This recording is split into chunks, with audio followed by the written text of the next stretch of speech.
Question paper है, 30 question हैं second paper के, और कंसेप्चुअल क्वेश्चन भी हैं, फैक्चुअल क्वेश्चन भी हैं, तो बहुत ध्यान से पढ़कर आंसर करना है। पहला क्वेश्चन है स्क्रीन पर, निर्देशन का उद्देश्य व्यक्ति की आवश्यकताओं, योजनाओं को ध्यान में रखकर समाज में प्रभावशाली रूप से समायोजित करने के लिए व्यक्ति की सहायता करना है। विकल्प बी है, निर्देशन एक संगठित प्रक्रिया है जिसका एक ढांचा तथा प्रणाली होती है जिसमें कार्यकर्ता होते हैं। विकल्प सी है, इसमें जांच परख सूचना सेवा से संबंधित विशिष्ट सेवाएं नहीं होती हैं। हाँ, सारे टीचर्स को पुनः प्रणाम। तो क्वेश्चन कह रहा है कि इसमें सत्य कथन कौन सा नहीं है, तो हमें सत्य कथन, हाँ Renu ma'am very good evening, तो सत्य कथन नहीं है वो देखना है क्वेश्चन नंबर 1। और आप लोग जो आंसर करें तो क्वेश्चन संख्या जरूर मेंशन कर दें।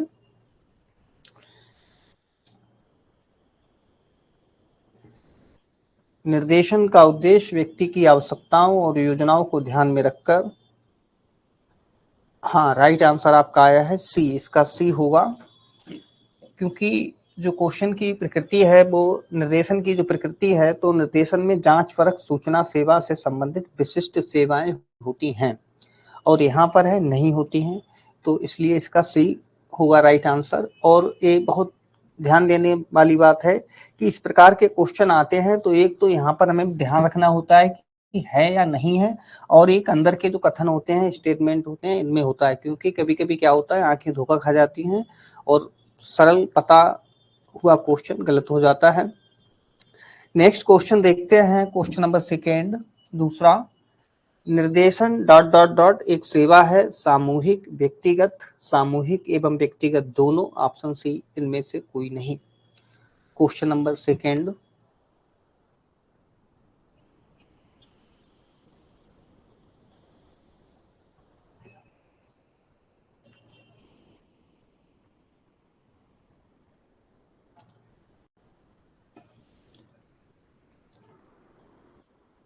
हाँ बिल्कुल राइट सही है, 2C है, सामूहिक एवं व्यक्तिगत दोनों। निर्देशन व्यक्तिगत रूप से भी संपन्न होता है और सामूहिक रूप से भी संपन्न होता है। नेक्स्ट क्वेश्चन देखना है, क्वेश्चन नंबर थर्ड, निम्न में से कौन सा एक निर्देशन का सिद्धांत नहीं है? लचीलापन, व्यक्तिगत भेदों का सम्मान, व्यक्तिगत प्रयासों पर आधारित, ऑप्शन डी आत्मनिर्देशन का महत्व। क्वेश्चन नंबर थर्ड,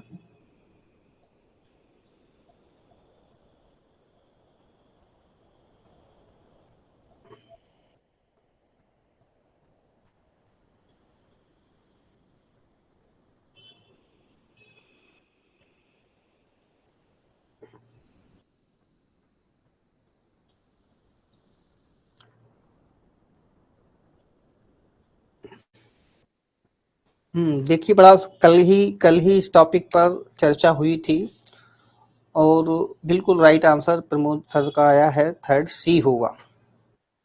कल ही इस पर चर्चा हुई थी कि निर्देशन जो है ये सामुदायिक प्रयासों, सहयोग पर आधारित होता है, तो एक सामूहिक प्रयास है, इसमें इंडिविजुअल प्रयास नहीं है, तो ध्यान में रखना है। तो लचीलापन होना चाहिए निर्देशन में, व्यक्तिगत भेदों का सम्मान होना चाहिए, जिसका हम निर्देशन कर रहे हैं उसके व्यक्तित्व का सम्मान करना चाहिए, और आत्मनिर्देशन का महत्व होता है। और निर्देशन हो, काउंसलिंग हो, इसका उद्देश्य ही होता है व्यक्ति को में आत्मनिर्देशन की भावना को जागृत करना, उसके जो स्व होता है उसका विकास करना।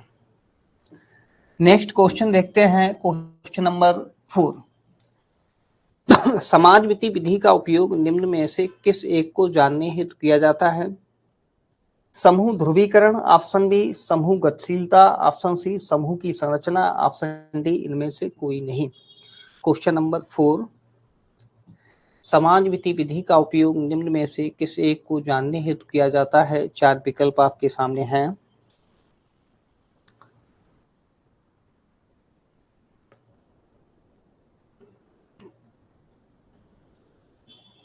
आपने सही बताया है, सी है इसका, समूह की संरचना को जानने के लिए हम समाज विधि का उपयोग करते हैं, क्लासिफिकेशन करते हैं समाज में कि कौन कौन से व्यक्ति क्या क्या कार्य करते हैं, उसके आधार पर ये करते हैं, तो समूह की संरचना। नेक्स्ट क्वेश्चन है क्वेश्चन नंबर 5। न्यूरोसिस एक मनोविकार है जिसके गुण हैं या जिसके लक्षण होते हैं। 4 विकल्प हैं। गलत मानसिक दृष्टिकोण से आया भावात्मक असंतुलन, ऑप्शन बी पागलपन, ऑप्शन सी आपराधिक मानसिकता, ऑप्शन डी जन्मजात मानसिक बाध्यता। हाँ, बिल्कुल आप लोगों का आंसर सही है। गलत मानसिक दृष्टिकोण से आया एक भावात्मक असंतुलन है न्यूरोसिस। नेक्स्ट क्वेश्चन देखते हैं क्वेश्चन नंबर 6। निम्नलिखित में से कौन सा एक मानसिक रूप से स्वस्थ व्यक्ति का लक्षण नहीं है? आत्म मूल्यांकन, ऑप्शन बी सहनशीलता, ऑप्शन सी संवेगात्मक अस्थिरता, ऑप्शन डी जीवन लक्ष्य स्पष्ट। Question number 6।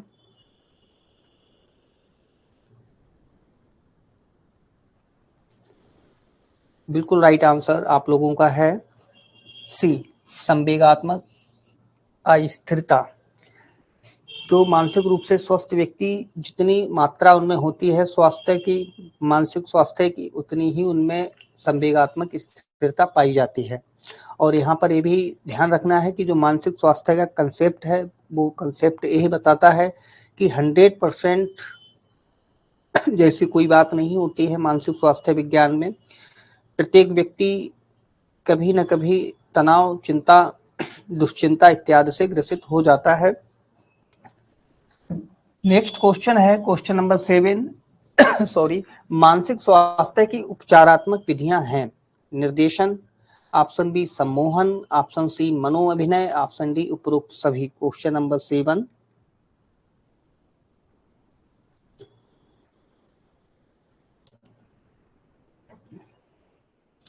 जी बिल्कुल राइट आंसर है आप लोगों का डी। निर्देशन भी है, काउंसलिंग उसमें होती है, उपचार किया जाता है। सम्मोहन जो हाइपोनिटिज्म होता है उसके द्वारा व्यक्ति को ध्यान केंद्रित किया जाता है। मनोअभिनय, तो ये सभी उपचारात्मक विधियां हैं। नेक्स्ट क्वेश्चन है क्वेश्चन नंबर 8। भूख, प्यास, नींद सॉरी काम वासना आदि हैं। जैविक आवश्यकता, ऑप्शन बी मानसिक आवश्यकता, ऑप्शन सी सामाजिक आवश्यकता, ऑप्शन डी उपरोक्त सभी। Question number 8।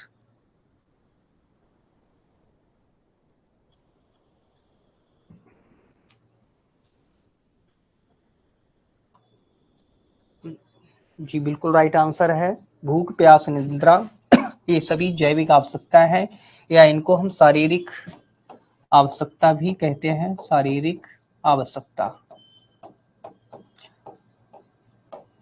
और इनकी तीव्रता इंटेंसिटी सबसे अधिक प्रबल होती है। अब्राहम मैस्लो ने अपने पदानुक्रम में इनको सबसे नीचे रखा है। और इनकी पूर्ति होना मानसिक स्वास्थ्य और व्यक्तित्व समायोजन के लिए आवश्यक होती है। इंटेंसिटी इनकी सर्वाधिक होती है।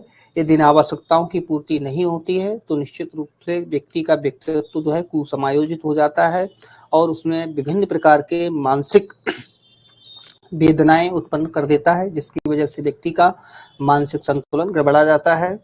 नेक्स्ट क्वेश्चन है क्वेश्चन नंबर 9।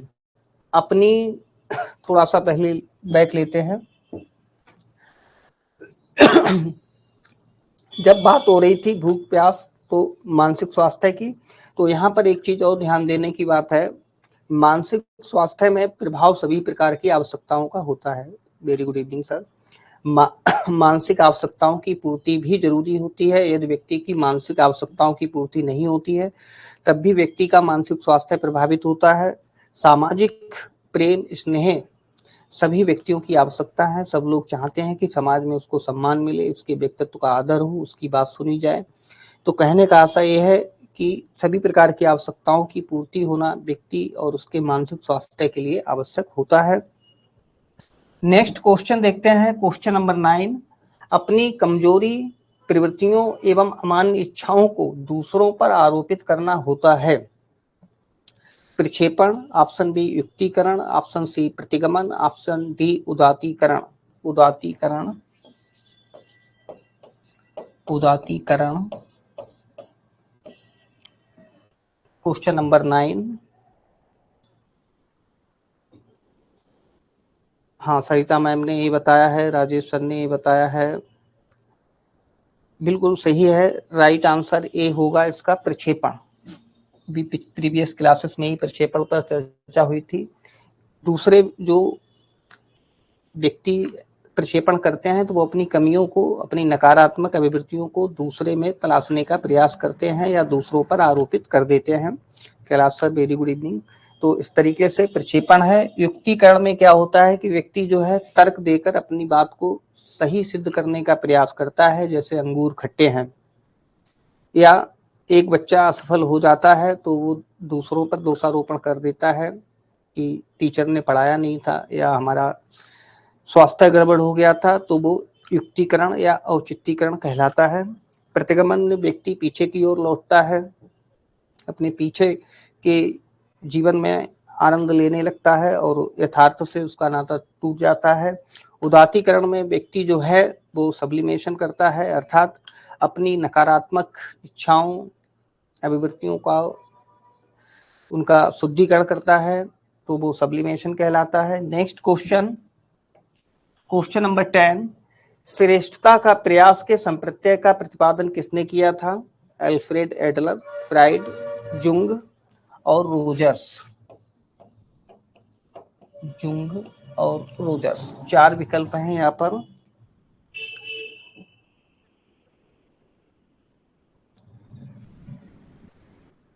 श्रेष्ठता का प्रयास के संप्रत्यय का प्रतिपादन किसने किया था? हाँ, बिल्कुल राइट है, अल्फ्रेड एडलर का है। ये नव मनोविश्लेषणवाद के जनक थे। नव मनोविश्लेषणवाद के प्रतिपादक थे।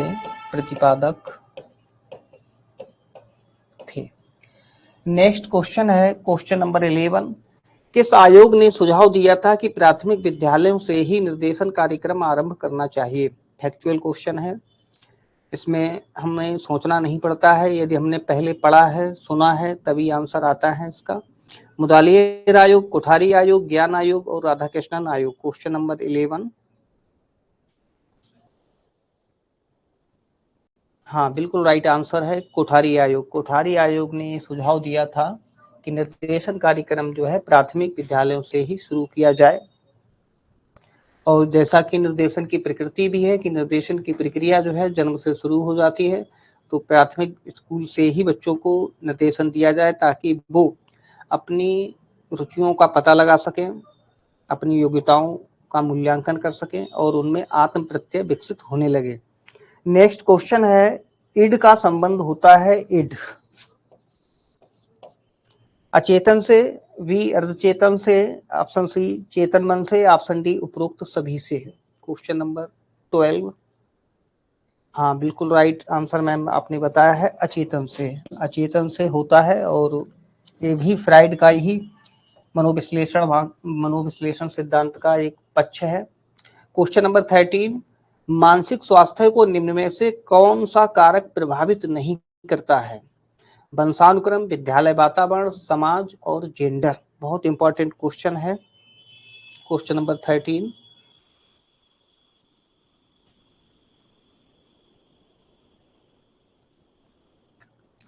जी, बिल्कुल राइट आंसर आप लोगों ने बताया है, जेंडर।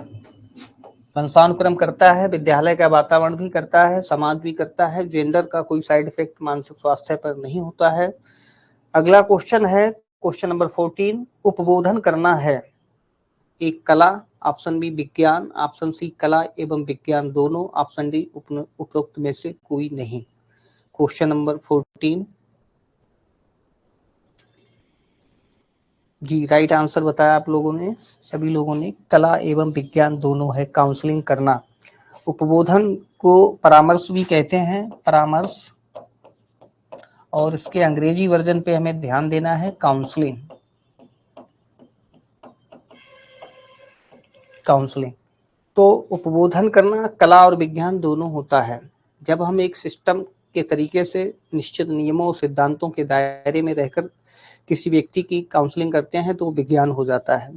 और जब हम व्यक्ति को अपने बातचीत के माध्यम से उसको भरोसे में लेते हैं उसके अचेतन में क्या चल रहा है उसको जानने का प्रयास करते हैं। तो यहाँ पर काउंसलिंग होती है वो कलात्मकता होती है, और यह कलात्मकता जो है हर व्यक्ति की अलग अलग होती है। इसलिए कुछ लोग बहुत अच्छे काउंसलर होते हैं, कुछ लोग उनकी अपेक्षा कम अच्छे काउंसलर होते हैं, जबकि दोनों एक ही विधियों का प्रयोग करते हैं, लेकिन कलात्मकता होने के कारण जो जिसकी कलात्मकता अच्छी है वो व्यक्ति जो है काउंसलिंग अच्छी करता है और लोगों की प्रवृत्तियों और दृष्टिकोणों में परिवर्तन ले आता है। तो ध्यान में रखना है, जब हम दूसरे व्यक्ति की काउंसलिंग करते हैं उसकी अभिवृत्तियों और दृष्टिकोणों में परिवर्तन लाते हैं, तो यहाँ पर हमारी व्यक्तिगत जो कलात्मकता है वो बहुत मायने रखती है कि हम किस तरीके से सामने वाले व्यक्ति को भरोसे में लेकर और उसमें बदलाव लाने का प्रयास कर रहे हैं। तो उद्बोधन करना कला और विज्ञान दोनों है। नेक्स्ट क्वेश्चन नंबर 15, शैक्षिक प्रशासन एक ऐसी सेवा करने वाली गतिविधि है जिसके माध्यम से शैक्षिक प्रक्रिया के लक्ष्य प्रभावशाली ढंग से प्राप्त किए जाते हैं। उपरोक्त परिभाषा किसने दी है? एडम्स ने, रफनर ने, सीयर्स ने, बेल्फोर ने। ये भी फैक्चुअल क्वेश्चन है, और ऐसे क्वेश्चन पर देखिए जब हमें पता नहीं होता है तो भगवान का नाम लेकर तुक्का लगाएं, इनमें सोचने के लिए कुछ नहीं होता है। तो इसका याद करना है तो एडम्स है, क्योंकि अभी हम जो है मूल्यांकन के दूसरे पड़ाव पर हैं, यानी कि जो रचनात्मक मूल्यांकन होता है वहाँ पर ये अभी पेपर है, टेस्ट है। तो यहाँ पर हमारे पास इम्प्रूवमेंट करने के सभी प्रकार के साधन और समय रहता है। तो एडम्स है, इसको आप लोग विशेष नोट करें, शैक्षिक प्रशासन से रिलेटेड डेफिनेशन है। अगला है the nature of the administrative process, पुस्तक के लेखक हैं सीयर्स, बेल्फोर, फ्याल, गुलिक। क्वेश्चन नंबर 16 ये भी फैक्चुअल है।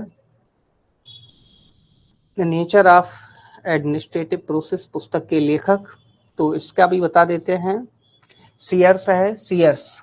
ये भी फैक्चुअल क्वेश्चन है याद करने के लिए। नेक्स्ट क्वेश्चन है प्रशासन का नौकरशाही उपागम के जनक हैं Fayol, Gulick, Max Weber, seers.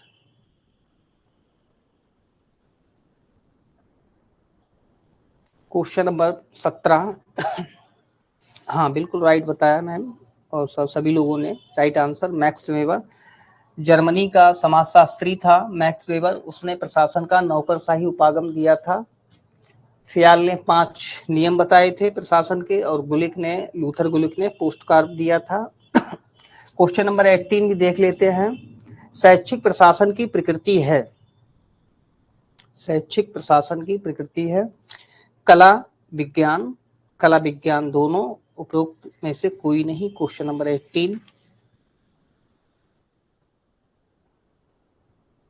हाँ बिल्कुल राइट आंसर है, शैक्षिक प्रशासन की प्रकृति कला और विज्ञान दोनों होती है, दोनों होती है।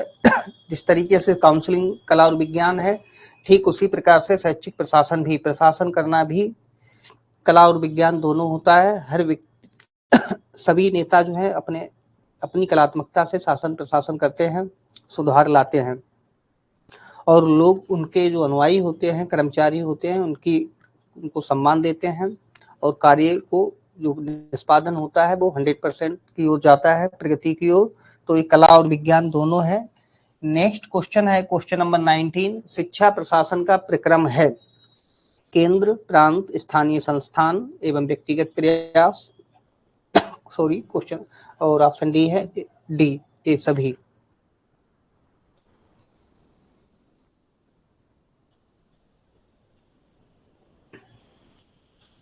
जी बिल्कुल राइट आंसर है, डी है। भारत के संदर्भ में देखें तो केंद्र शीर्ष क्रम पर है, उसके बाद राज्य सरकारें हैं, फिर स्थानीय संस्थाएं हैं जो प्राथमिक शिक्षा की देखभाल करती हैं, फिर व्यक्तिगत प्रयास हैं।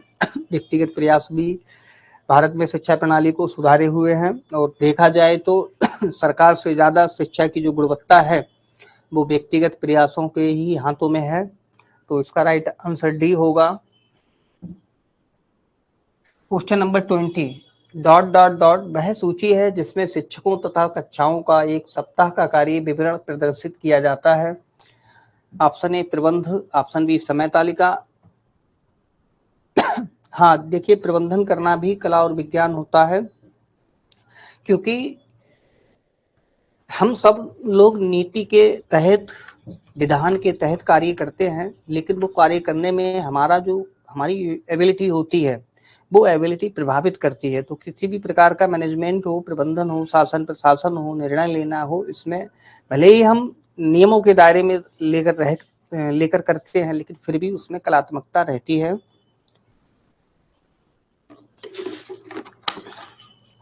Question number 20। हाँ, बिल्कुल राइट आंसर आपने बताया है, समय तालिका। इंपॉर्टेंट क्वेश्चन है। Next question number 21। ये भी बहुत इंपॉर्टेंट क्वेश्चन है प्रिंसिपल के पॉइंट ऑफ व्यू से। 12 से 14 वर्ष की आयु के छात्रों के लिए कालांश होना चाहिए। कालांश 35 मिनट, 45 मिनट, 25 मिनट और 50 मिनट। हाँ, बिल्कुल राइट आंसर 21A बिल्कुल राइट आंसर बताया है, 35 मिनट। अब देखिए यहाँ पर जो 12 से 14 वर्ष के बच्चे हैं, इनका 35 मिनट होना चाहिए, और फिर 16 से ऊपर वाले बच्चे होता है, इनका कंसंट्रेशन लेवल बढ़ जाता है, तो इनका 45 मिनट का होना चाहिए 12th तक। और उसके बाद हायर एजुकेशन में 1 घंटे का या 50 मिनट का कालांश रखा जाता है, क्योंकि बड़े बच्चों का कंसंट्रेशन लंबे समय तक रहता है।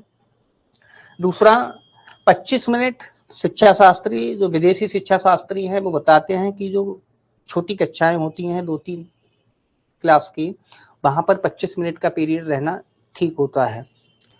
अगला क्वेश्चन है, समय तालिका निर्माण के सिद्धांत हैं। रुचि का सिद्धांत, शिक्षकों की रुचि का सिद्धांत, समय का सिद्धांत, उपरोक्त सभी। Question number 22।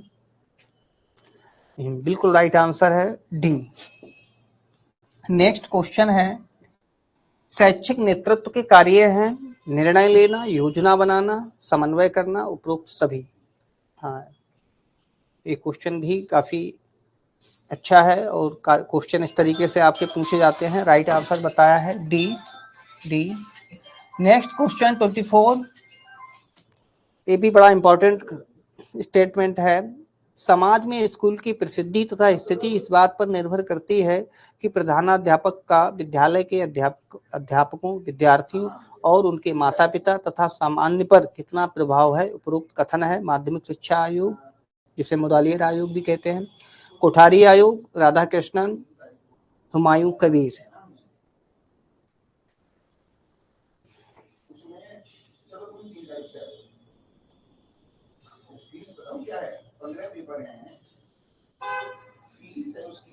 हाँ, देखिए इसमें अभी तक किसी का भी राइट आंसर नहीं आया है, तो ये भी फैक्चुअल क्वेश्चन है। ऐसे क्वेश्चन में हमें बिल्कुल टेंशन नहीं लेना होता है, ज़्यादा से ज़्यादा अभ्यास करना होता है, क्योंकि ये मस्तिष्क में कुछ समय तक ही रहते हैं। तो जो फैक्चुअल क्वेश्चन है, इनके लिए आप एक अलग डायरी बनाएं, और जब परीक्षा होने को हो तो उससे 7-8 दिन, 5 दिन पहले उनको एक बार फिर देख लें। तो ये मेमोरी की विशेषता होती है कि परीक्षा भवन में फिर वो जो चीज़ हमने पढ़ी होती है वो रिकॉल हो जाती है। तो इसका जो राइट आंसर है माध्यमिक शिक्षा आयोग, मुदालियर आयोग। नेक्स्ट क्वेश्चन है, प्रधानाध्यापक का दृष्टिकोण होना चाहिए। 25 का बड़ा सरल क्वेश्चन है। वर्तमान समय में प्रधानाध्यापक का दृष्टिकोण होना चाहिए निरंकुश, तानाशाही, प्रजातांत्रिक, उपरोक्त सभी। हाँ, बिल्कुल राइट आंसर है, वर्तमान सिस्टम के हिसाब से प्रजातांत्रिक होना चाहिए, क्योंकि शिक्षा और सिस्टम का गहरा नाता होता है। अगला क्वेश्चन है, छात्रों में व्याप्त अनुशासनहीनता के कारण है वर्तमान दोष प्रणाली यानी वर्तमान दोषपूर्ण शिक्षा प्रणाली, दोषपूर्ण शिक्षा प्रणाली। विकल्प बी, शिक्षकों में नेतृत्व का अभाव। ऑप्शन सी, आदर्शवादिता का अभाव। ऑप्शन डी, उपरोक्त सभी। हाँ, आप लोगों ने बहुत क्विकली आंसर दिया है। तो सभी फैक्टर हैं जिनकी वजह से अनुशासनहीनता छात्रों में व्याप्त है। नेक्स्ट क्वेश्चन है, क्वेश्चन नंबर 27, मुक्त्यात्मक अनुशासन का आधार है। ये क्वेश्चन बहुत प्यारा है और कंसेप्ट पर आधारित है। प्रकृतिवाद, आदर्शवाद, यथार्थवाद और मार्क्सवाद। और बहुत तेजी से आप लोगों ने बिल्कुल राइट आंसर बता दिया है, प्रकृतिवाद। नेक्स्ट क्वेश्चन है, अनुभव द्वारा सीखना किस अनुशासन स्थापना का सिद्धांत है? ये क्वेश्चन भी बहुत अच्छा है। दमनात्मक, मुक्त्यात्मक, प्रभावात्मक, उपरोक्त सभी। क्वेश्चन नंबर 28, हाँ बिल्कुल राइट है, रूसो का प्रकृतिवाद। सर नमस्कार। हाँ बिल्कुल राइट आंसर मैम बताया आपने, मुक्त्यात्मक। मुक्त्यात्मक क्योंकि जो प्रकृतिवादी शिक्षा प्रणाली है उसमें करके सीखने पर अधिक बल दिया जाता है, और रूसो की मान्यता थी कि जब बच्चे स्वयं करके सीखेंगे, तालाबों में डुबकी लगाएंगे, पेड़ों पर चढ़ेंगे, करके सीखेंगे, तो वो उनको स्व अनुभव प्राप्त होंगे, और स्व अनुभव प्राप्त होंगे तो उनमें स्व अनुशासन की स्थापना होगी, जिसको हम मुक्त्यात्मक अनुशासन कहते हैं, जो प्रजातांत्रिक सिद्धांतों पर आधारित है। नेक्स्ट क्वेश्चन है 29, पर्यवेक्षण का उद्देश्य शिक्षण का विकास करना है, एक कथन है, ये भी स्टेटमेंट है, ये भी फैक्ट है।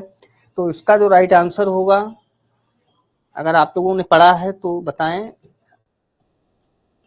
तो इसका राइट आंसर बर्टन है, इसको भी आपको नोट करना है अलग डायरी में, बर्टन।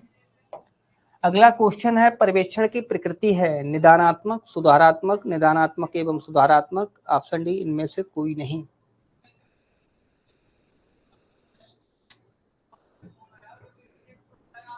हाँ बिल्कुल राइट आंसर है सी। सी। तो आज आपका टेस्ट पेपर हुआ है, और जो टीचर्स फर्स्ट पेपर के जुड़े थे उनकी और आज कोई क्लास नहीं होगी, क्योंकि आपके जो गुरुजी हैं उनका आज बर्थडे है, तो उनके लिए जल्दी अपने घर जाना है। तो मंडे को मिलते हैं, और अच्छा टॉपिक चल रहा था अपना काउंसलिंग का, और काउंसलिंग पर चर्चा करेंगे। Thank you, have a nice day.